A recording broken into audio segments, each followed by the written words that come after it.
దుర్గాదేవి అనుగ్రహం. ఒక గ్రామంలో చిన్న రైతు రాములు ఉండేవాడు. అతను కష్టపడుతూ తన పల్లెలో ఉన్న కందుల పంటను పెంచేవాడు. కాని ఈ సంవత్సరం వర్షాలు రాకపోవడంతో పంట పోయింది. రాములు ఎంతో నిరాశగా ఉండగా గ్రామంలో దుర్గామాత ఆలయం ఉంది.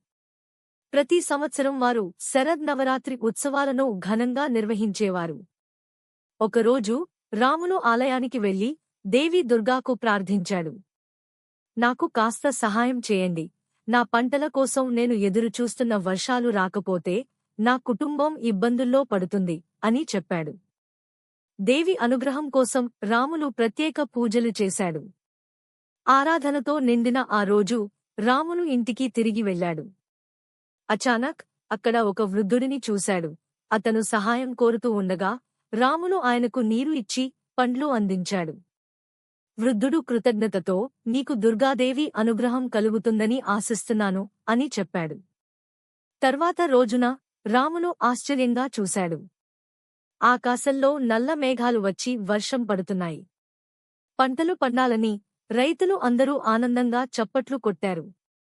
రాములు దేవికి శ్రద్ధగా ప్రార్థన చేసి పంటలను పరిగెత్తించాడు. ఆ పంట మంచి ఫలితాలను ఇచ్చింది. రాములు ఎంతో కృతజ్ఞతతో దుర్గాదేవి ఆలయానికి వెళ్లి ప్రతిసారీ ఆ దేవతను ఆరాధించాడు. మీ అనుగ్రహం వల్లే నేను ఈ పంట పండించగలిగాను అని ఆయన పూజలో కృతజ్ఞత తెలియజేశాడు.